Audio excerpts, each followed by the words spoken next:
السلام علیکم دوستو، جیسا کہ میں نے پچھلے ہفتے میں آپ سب کو بتایا تھا کہ اسماعیل ندوی نے ڈاکٹر جاوید اختر کو چیلنج کیا تھا کہ گاڈ ایگزسٹ کرتا ہے یا نہیں، اس پر آئیں اور ڈیبیٹ کریں، جس ڈیبیٹ کو جاوید اختر نے ایکسیپٹ کر لیا ہے اور انہوں نے 5 شرطیں رکھی ہیں، جس میں پہلی شرط انہوں نے یہ رکھی ہے کہ آپ پبلکلی جمعیت علماء ہند کو کنڈیم کریں، جسے مفتی صاحب نے ریجیکٹ کر دیا ہے اور انہوں نے کہا ہے کہ یدی کسی شخص نے آپ کو غلط کہا ہے یا کچھ اور بھی غلط کیا ہے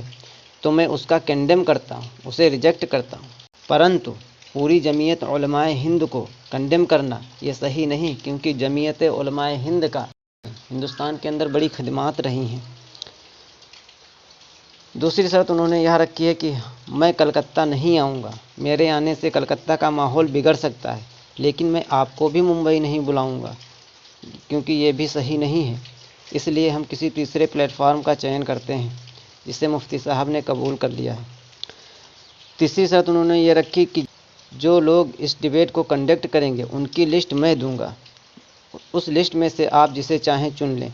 لیکن اس پر مفتی صاحب نے انکار کیا ہے اور انہوں نے کہا ہے کہ جو بھی کنڈکٹ کرنے والے آرگنائزیشنز ہوں گے ان میں سے آدھے ممبر آپ کے ہوں گے، آدھے ممبر ہمارے ہونے چاہیے۔ چوتھی شرط انہوں نے یہ رکھی ہے کہ ڈیبیٹ میں عام عوام نہیں آئے گی، جسے مفتی صاحب نے سویکار کر لیا ہے اور انہوں نے کہا ہے بالکل ڈیبیٹ میں جتنی بھی سیٹیں ہوں گی ان میں سے 50% سیٹیں آپ کے ممبر ہوں گے، 50% سیٹیں ہمارے ممبر ہوں گے۔ چوتھی شرط انہوں نے یہ رکھی ہے کہ عام عوام اس ڈیبیٹ میں نہیں آئے گی، صرف انٹلیکچوئلس ہی اس ڈیبیٹ میں شامل ہوں گے، جس کو مفتی صاحب نے بھی ایکسیپٹ کر لیا ہے اور انہوں نے کہا ہے کہ جتنی بھی سیٹیں ہوں گی ان میں سے آدھی سیٹیں آپ کی آرگنائزیشن کی ہوں گی، آدھی سیٹیں ہماری آرگنائزیشنز کی ہوں گی۔ پانچویں شرط انہوں نے یہ رکھی ہے کہ ڈیبیٹ کی ویڈیوگرافی ہوگی اور اس کی ایک کاپی آپ کو ملنی چاہیے، ایک کاپی ہمیں ملنی چاہیے، جسے بھی مفتی صاحب نے ایکسیپٹ کر لیا ہے اور انہوں نے یہ بھی کہا ہے کہ خالی کاپی ہی نہیں بلکہ ہم اس کی لائیو اسٹریمنگ بھی کریں گے تاکہ سب کچھ ایک دم کلیئر رہے۔ تو دوستوں،